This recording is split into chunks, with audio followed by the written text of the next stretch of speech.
Assalamualaikum warahmatullahi wabarakatuh. Waalaikumsalam. Bismillahirrahmanirrahim. Alhamdulillahirabbil alamin. Allahumma sholli wa sallim wa barik ala sayyidina Muhammadin nuriz zati wasiris sari bisa il asma'i wasifati wa ala alihi wa sahbihi ajma'in. Qala Allah Ta'ala fil Qur'anil Karim, fadhkuruni adzkurkum waskuruni wala takfurun. Segala puji bagi Allah, Zat semesta alam.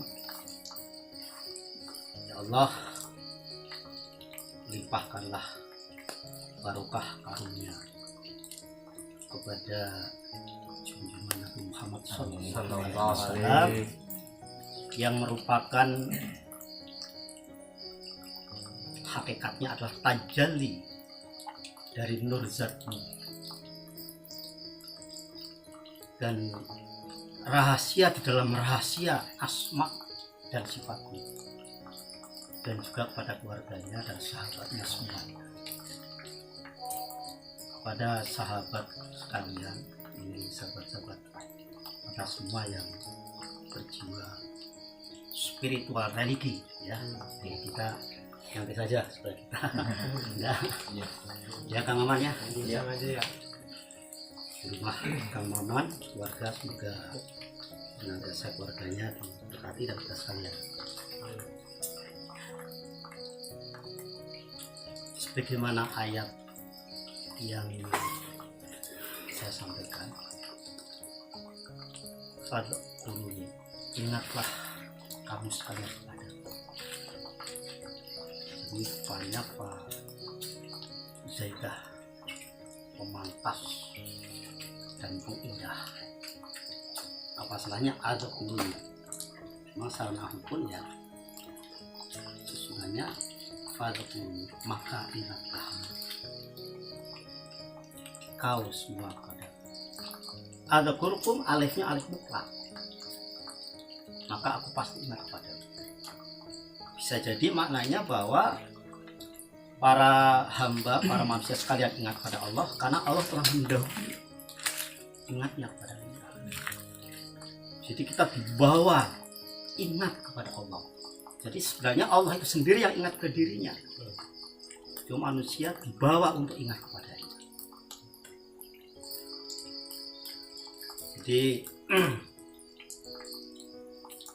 kita tahu bahwa tidak semua pentafsiran, terjemahan itu artinya sebatas letterjik di situ saja tidak, tetapi ada makna tersirat di samping yang tersurat, ya para teman-teman ya. Di samping yang tersurat ada yang tersirat, makna sir, atau bahasa akademisinya ada makna esoteris, makna hakikat yang lebih membumi, lebih bernuansa ranah spiritual, tidak hanya formal atau formal saja, supaya dalam suatu zikir yang akan nanti saya sampaikan ini tidak sebatas seperti burung beo asal mengucap tapi belum tentu tahu artinya, tapi di sini lebih menandaskan kepada spiritual batin, karena supaya lebih membumi ya kepada kita. Perintah zikir itu banyak ayat dalam Al-Quran yang memerintah kepada kita berzikir kepada Allah, karena zikir itu ikatan spiritual yang sangat fundamental kepada Allah. Bahkan sholat didirikan juga muara akhirnya untuk menguatkan daripada ruh daripada zikir dalam suatu hal. Tapi kita tidak akan menerangkan terlalu kiri kanan, tetapi yang fokus pesan ini sampai bahwa Rasulullah Shallallahu Alaihi Wasallam memerintahkan kepada kita untuk berzikir, bertasbih, sebagaimana yang disampaikan oleh Al-Quran. Kenapa? Itu ada makna tersembunyi, ada makna yang sangat luar biasa manfaatnya. Karena apa? Tidak semua roh manusia yang meninggal itu kembali ke Allah. Karena kadang tidak sampai ya, masih turun ke bumi, masih di alam lain yang gentayangan istilahnya. Baik diakui tidak diakui, memang itulah adanya. Nah, ini salah satu formula yang berasal dari Rasulullah Muhammad Shallallahu Alaihi Wasallam. Beliau adalah maha guru dari segala guru, karena beliau berkekuatan wahyu. Wa may yantaqi anil hawa in huwa illa wahyu yuha. Itu Al-Quran klaimnya sudah jelas bahwa tidak sekali-kali Muhammad itu berkata atau bersabda itu dengan hawa nafsunya, bukan, melainkan sesungguhnya dia adalah berkekuatan in huwa illa wahyu yuha, wahyu yang telah diwahyukan. Langkahnya langkah kepada Allah, ucapannya ucapan, pendengarannya pendengaranku, bahkan ilmunya tajari daripada ilmu. Maka tadi saya membaca sholawat bahwa Muhammad itu adalah nuriz zati, tajali daripada nur zat dengan kudrah dan iradahnya. Nur Muhammad itulah personifikasinya, ya Muhammad yang lahir di Mekah itu sebagai personifikasinya. Jadi nurnya puncak, nurnya tinggi. Bahkan Allah bergelar nur ala nur, cahaya di atas cahaya. Anta samsun, anta badrun, anta nur, fauqan nur. Maka kata-katanya, sabdanya itu secara manusiawi personifikasinya saja beliau, tetapi hakikatnya nur, dari nur zat dan rahasia sifat dan asma'nya. Oleh karena itu perintah beliau bahwa kita disuruh untuk membaca subhanallah walhamdulillah wala ilaha illallah wallahu akbar. La ilaha illallah wahdahu la syarikalah lahul mulku wa lahul hamdu wa huwa ala kulli syai'in qadir. Ditambah lebih bagus, adada ma'alimullah wa zinata ma'alimullah wa mil'a ma'alimullah. La haula wa la quwwata illa billah. Jadi perintah ini nampaknya para saudara itu bukan sekedar formil asal mengucap ya, tapi ada makna esoteris, makna kajian sir yang tersembunyi sebalik daripada ucapan tasbih dan zikir. Agar kita sempurna jiwa raga kita, roh kita supaya kembali kepada Allah. Jangan sampai kita gentayangan masih turun ke dunia sehingga masuk ke sembarang tempat ya. Ini salah satu resep seiring daripada kita adalah padepokan Tapa Pasundan ini adalah padepokan yang betul-betul diprakarsi oleh niat spiritual dan niat religi keagamaan. Jadi ini ada makna hakikat yang saya sampaikan. Langsung saja ya kan ya kan, subhanallah itu grammar secara tata bahasanya maha suci, tapi ada makna secara autentik interpretasi. Jadi makna interpretasi yang autentik, tafsir mutlak itu Allah yang punya. Nabi pun nggak tahu apa itu subhanallah sebenarnya, Nabi nggak tahu yang secara autentiknya, apalagi kita. Nah, di bawah itu kebenaran, makna secara kebenaran yang sebenar-benarnya benar barangkali tertuang dalam asbabun nuzul atau di dalam makna analogika. para nabi diberitahu. Nah, interpretasi kita adalah interpretasi yang insya Allah mendekati. Jadi asalnya adalah Allah itu zat yang tunggal, dia maha suci. Dia mau menciptakan alam semesta ini dari mana? Dari bahan dirinya. Karena bahan lain selain dirinya tidak ada, wujud lain selain dirinya tidak ada. Beliau adalah wajibul wujud, memang wajib adanya wujud dia. Lainnya wujud nisbi. Nah, beliau adalah wujud yang dalil, wujud yang hakiki. Jadi tentu beliau akan menciptakan alam semesta dari bahan dirinya. Dengan cara apa? Dengan cara tajalli. Tajalli itu bahasa kitanya menyatakan, termanifestasi atau terjelmakan. Ya. Tajalli sifat Al-Qudus. Allah kan ada sifat Al-Qudus ya. Di dalam Asmaul Husna itu ada 99 nama, antaranya Al-Qudus. Tajalli sifat Al-Qudus, zat Allah itu maha suci. Ya, tajalli dinyatakan dari sifatnya yang Al-Qudus, yang maha suci itu, dengan kudrah dan iradahnya, dengan kuasa dan kehendaknya, maka menjadilah air semesta alam raya itu. Jadi air itu tidak sembarangan. Beliau ini adalah tajalli, dinyatakan dari sifatnya Al-Qudus. Makanya sifatnya air untuk tempat bersuci, untuk tempat membersihkan dari yang kotor. Bahkan manusia lahir dari bayi disucikan dengan air, dan meninggalnya pun kembali disucikan dengan air. Itu air. Tidak sembarang saja air, tidak sembarang cair air ya. Tajalli dari sifat Al-Qudus, dengan kudrah dan iradahnya. Nah, air pun bertasbih. Tasbihnya aja itu dengan mensucikan orang banyak.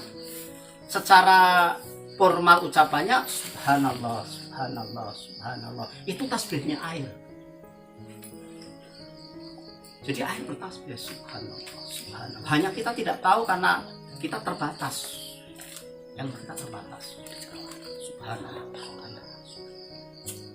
Nah, dengan kita diperintahkan oleh Rasulullah Muhammad Sallallahu Alaihi Wasallam tasbih subhanallah, subhanallah, agar insya Allah unsur ya tubuh kita ini punya anasir air, punya anasir tanah, punya anasir angin, dan punya anasir api. Ada 4 anasir unsur tubuh kita ini. Ya. Jadi yang unsur air ini dalam diri kita berwujud tulang. Tulang ini dari anasir air. Dengan kita mengucap subhanallah, subhanallah, subhanallah, subhanallah. Sering-sering berucap subhanallah. Maha suci Allah, maha suci Allah. Tentu nilai membuminya adalah kita bisa bicara yang suci, yang baik-baik, berpikir yang suci, hati yang suci, ucapan suci, perbuatan yang baik. Itu lahir dari kita membumikan nilai subhanallah. Nah, ketika kita meninggal nanti, tubuh kita yang di tulang itu kembali ke tanah, ke air. Air kembali ke air kembali. Nah, air kemana? Kembalinya kepada cahaya nur, kembali kepada zat Allah sempurna. Muksai, malah hilang. Ini baru air yang pertama. Baru Rasul merintahkan untuk bermemuji alhamdulillah, alhamdulillah. Secara ilmu grammar tersuratnya itu maha suci Allah, tetapi secara tersirat itu adalah bukannya daripada tanah, sifat tanah. Jadi dengan kita memuji Allah alhamdulillah, alhamdulillah, insya Allah disempurnakanlah anasir tanah dalam diri ini, dalam diri kita ini. Yang menjadi anasir tanah adalah daging kita ini dari anasir tanah. Jadi kalau kita banyak mengucap alhamdulillah, alhamdulillah, insya Allah daging kita ini halal. Ketika kita meninggal nanti, daging kembali bertanah, tanah kembali bersifat al-hamid. Karena tajalli sifat al-hamid dengan qudrah iradanya, maka menjadi seluruh permukaan tanah di bumi ini. Jadi orang yang sering mengucap alhamdulillah, alhamdulillah, ya sempurna tanahnya. Tentu dan perbuatan seperti tanah, rendah hati, anda pasrah, mau mengalah, mau menerima, memberi tidak harap kembali. Lihat tanah sifatnya rendah, anda pasrah, bahkan digunjing, dicangkul, dikencingin ya, diberain, selalu dia menerima, apa yang dia berikan, tumbuh-tumbuhan, buah-buahan, itu sifat tanah, rendah hati. Saya ingat kalau Joko Tingkir diperintah oleh Sunan Kalijaga disuruh berburu kepada Kiai Jungkulon kan, ya. Jungkulon Banten sana, Pasundan ini diberi kianan ilmu astagina. Antaranya itu manusia berwataklah seperti tanah, rendah hati, anda pasor, mau mengalah, suka memberi, tidak ada kembali. Ini antara salah satunya saja ya. Ini tanah. Jadi orang yang suka berzikir alhamdulillah, alhamdulillah, insya Allah daging kita sempurna, kembali kepada tanah, tanah kembali kepada sifat alhamid, sifat alhamid kembali kepada zat. Muksa kembali juga hilang, sempurna. Kemudian la ilaha illallah. Secara grammar tidak ada Tuhan kecuali Allah. Nah ini adalah uji daripada angin, sifat angin yang dalam diri kita. Sifat angin itu apa? Sifatnya hawa nafsu, ya, terlalu berlebih-lebihan, itu sifat angin. Nah ini untuk netralisirnya itu dengan la ilaha illallah. La ilaha illallah di samping la ilaha illallah itu memang seafdolnya zikir, tapi ada makna di sana adalah untuk menyempurnakan daripada hawa angin dalam diri ini. Hawa angin itu adalah urat, saraf-saraf urat dalam diri kita ini, supaya tidak penuh dengan emosi dan lain-lain. Tajali sifat al-qawiyyu, Allah punya sifat al-qawiyyu dan qudrat iradah, maka menjadi angin seluruh jagat persada ini dalam diri manusia adalah urat, saraf. Nah disempurnakan dengan la ilaha illallah, la ilaha illallah, la ilaha illallah. Insya Allah ketika kita meninggal nanti sempurna angin kita, angin urat kembali kepada angin kembali pada sifat al-qawiyyu, sifat al-qawiyyu kembali kepada zat Allah, sempurna itu angin. Kemudian yang keempat adalah unsur anasir api. Dalam diri ini ada api, yaitu darah dalam diri. Dari mana asalnya? Tajali sifat Allah bernama Al-Jabbar, gagah perkasa. Dengan kudrah iradahnya, maka tercipta semesta alam raya ini adalah api. Dalam diri manusia adalah darah. Dengan kita memperbanyakkan takbir Allah Akbar, Allah Akbar, Allah Akbar, insya Allah sempurna darah kita kembali kepada api, api kembali kepada Zat Al-Jabbar, Zat Al-Jabbar kembali kepada darah. Nama genap, sempurna air, unsur air dalam diri kita, unsur tanah, unsur angin, unsur api. Jasad kita yang 4 ini unsur itu sempurna. Nah ruh dengan apa? La ilaha illallah wahdahu la syarikalah lahul mulku wal hamdu wa ala kulli syai'in. Itu punya roh kembali kepada Allah. Karena roh itu sifatnya bertauhid kembali pada zat yang wahdah. Kalau dalam martabat 7 itu ada ya. Martabat pertama martabat ahdiyat, kedua martabat wahdat. Nah, ini di sini. Karena sebelum menjadi alam roh, ini dari martabat wahdat dulu. Maka la ilallah wahdahu la syarikalah.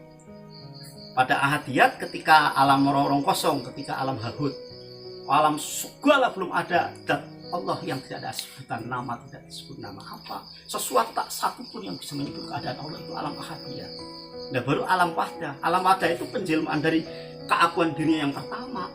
Nah roh pun dari sana sumbernya sampai ke bawah ini semuanya, turun ke martabat yang ke-7. Nanti ada episode lain yang menerangkan tentang martabat 7 ini, tentang tasbih lebih dahulu.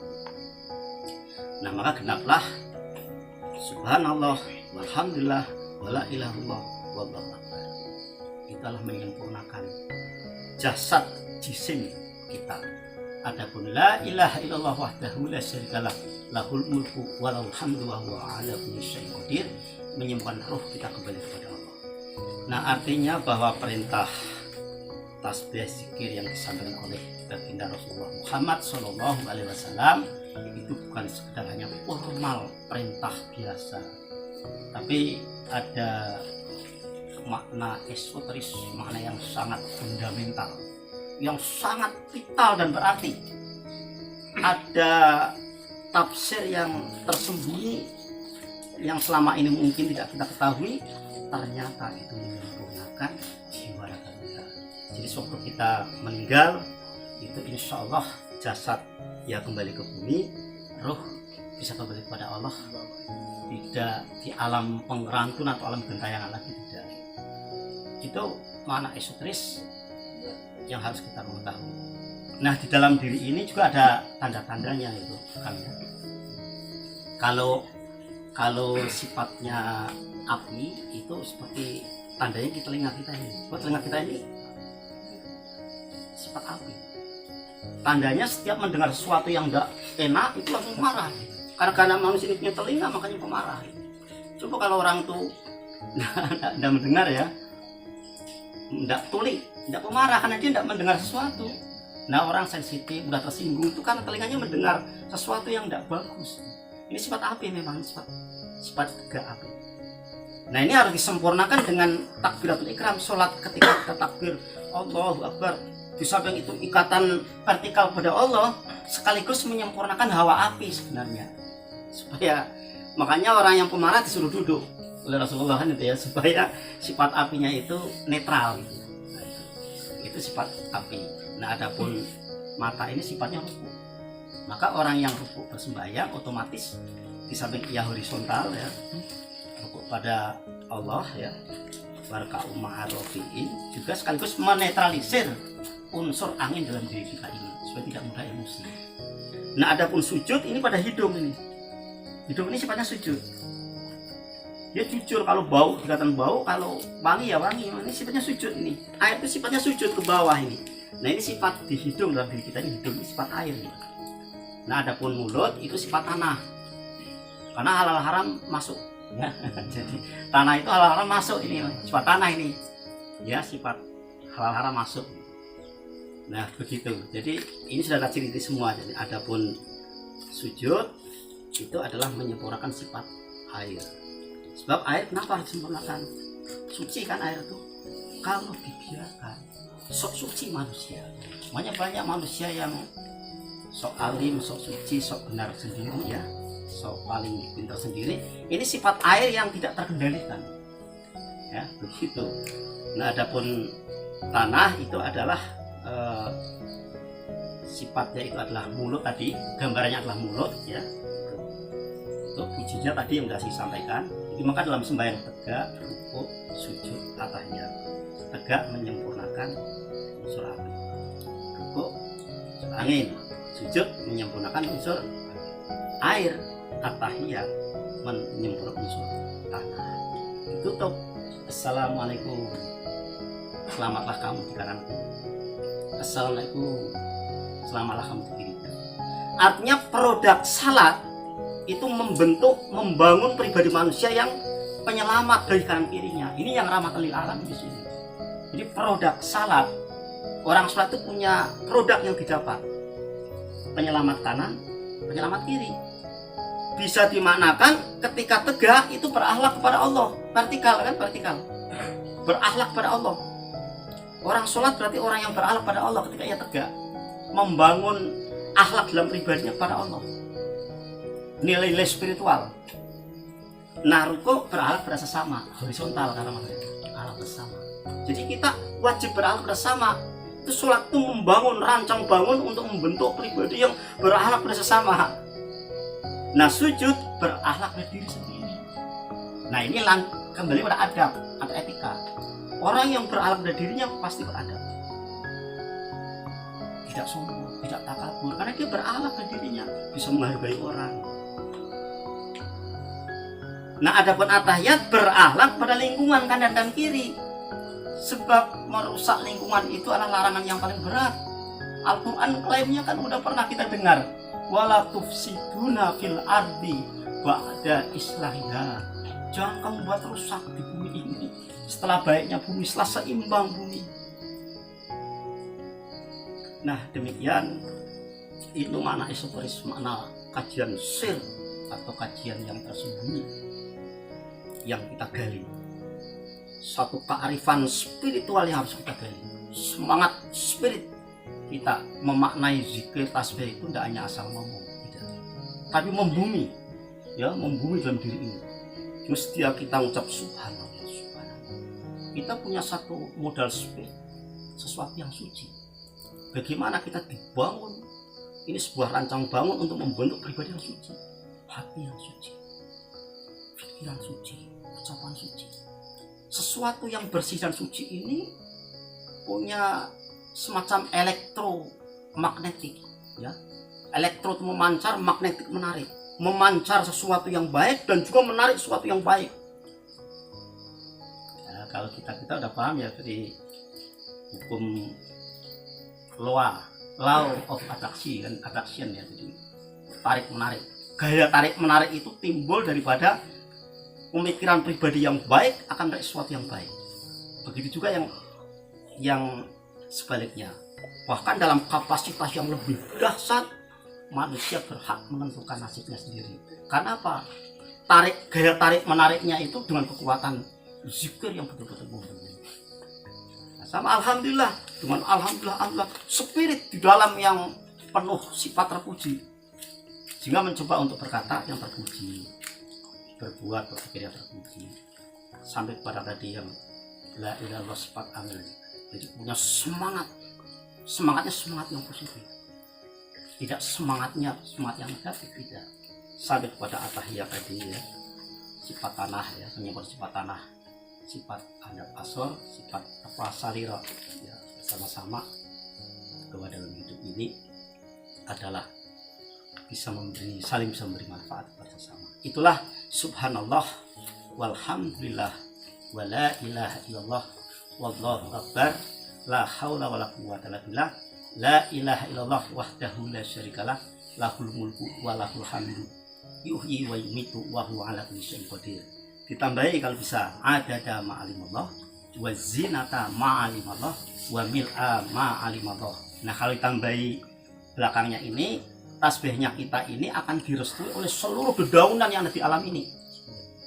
Seluruh pasir-pasir, dedaunan, rintik air hujan, tanaman yang tumbuh, rintik air hujan dari langit, seluruh malaikat, seluruh kerasulan kenabian, seluruh roh-roh yang suci, bahkan seluruhnya makhluk yang buruk sekalipun itu ikut mendoakan kepada kita yang baik.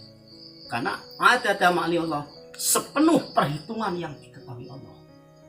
Wa zinata ma'ali Allah, sepenuh kemuliaan yang diketahui Allah. Wa mil'a ma'ali Allah, sepenuh timbangan yang diketahui oleh Allah. Jadi kita mengucap Maha Suci Allah, Maha Terpuji Allah, tiada Tuhan kecuali Allah, dan Allah Maha Besar. Tiada Tuhan kecuali Allah. Wahdah Allah itu la syarika, tiada sekutu. Lahul mulku, baginya kerajaan, walul hamdu, baginya puji. Wa huwa ala kulli syai'in qadir, dan Allah atas tiap-tiap segala sesuatu itu maha berkadar, maha penentu. Ditambah sepenuh perhitungan yang diketahui Allah, sepenuh kemuliaan yang diketahui Allah, sepenuh timbangan yang diketahui Allah. Nah, zikir tasbih kita berbobot, berat sekali. Jadi sangat makomnya padat di dalam hidup ini. Semoga orang yang selalu mendawamkan ini dengan sungguh-sungguh, maka akan membentuk satu pribadi yang purna, insya Allah. Ya, ketika kita meninggal, kita bisa mengulang jati asal atau sangkan parannya dumadi. Jadi innalillahi wa inna ilaihi raji'un. Jadi hayatilah tasbih yang baru disampaikan dengan membumi, bermanfaat dunia wal akhirah. Wallahul muwaffiq wa binasta'in. Assalamualaikum warahmatullahi wabarakatuh. Waalaikumsalam warahmatullahi wabarakatuh.